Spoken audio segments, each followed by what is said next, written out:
महाराष्ट्र के कद्दावर कांग्रेस नेता और पूर्व सीएम अशोक चौहान ने कांग्रेस से नाता तोड़ लिया है। कांग्रेस के लिए ये बड़ा झटका इसलिए भी है क्योंकि उनके साथ कई और विधायक भी कांग्रेस छोड़कर जा सकते हैं।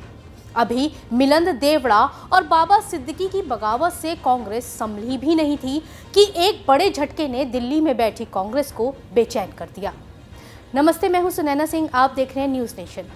राहुल गांधी की न्याय यात्रा के मुंबई पहुंचने से पहले ही कद्दावर कांग्रेसी चेहरे ने कांग्रेस की गाड़ी से उतरने का फैसला कर लिया और साल 2024 के लोकसभा चुनाव से ऐन पहले ग्रैंड ओल्ड पार्टी को तगड़ा झटका दे दिया।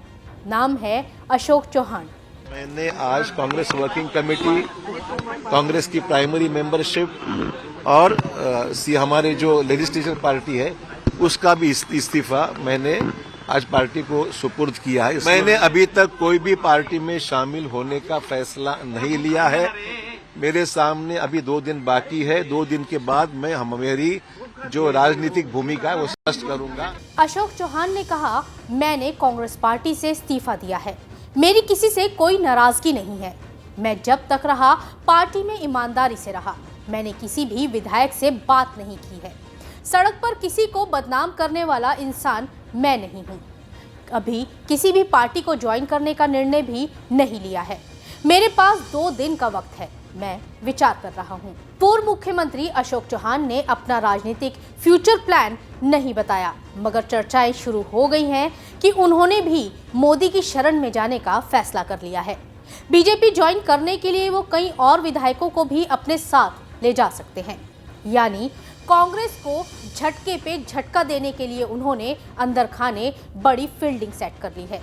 वहीं अटकलें तो यहां तक लगाई जा रही हैं कि अशोक चौहान बीजेपी के साथ जुड़कर राष्ट्रीय राजनीति में दस्तक दे सकते हैं, यानी राज्यसभा भेजे जा सकते हैं।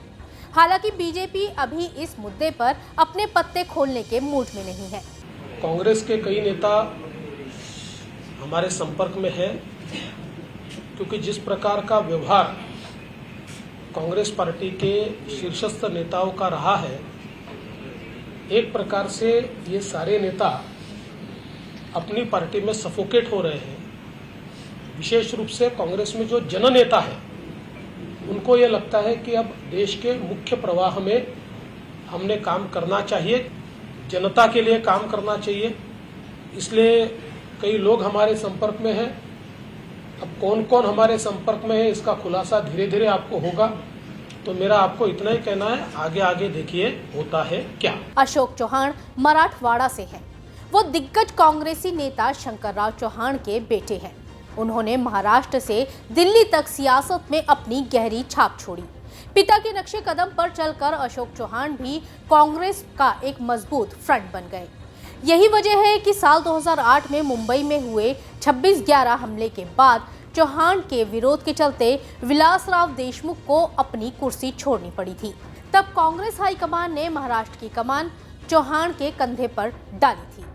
2 साल तक वो राज्य के मुख्यमंत्री रहे, मगर आदर्श सोसाइटी स्कैम में घिरने के बाद उन्हें भी इस्तीफा देना पड़ा था, जिसके बाद उन्हें संगठन की कमान सौंपी गई।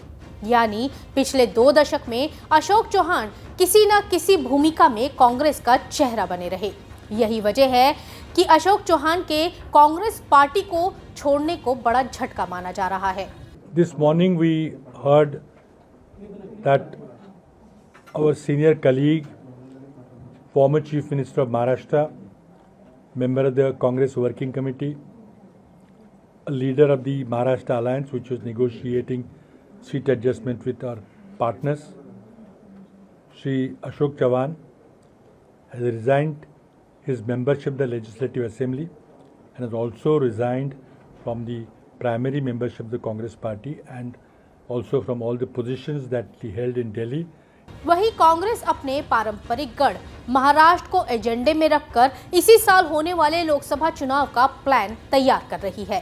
कांग्रेस अपने स्थापना दिवस पर 42 साल बाद नागपुर में बड़ी रैली करेगी और 20 मार्च को मुंबई में राहुल गांधी की न्याय यात्रा को खत्म।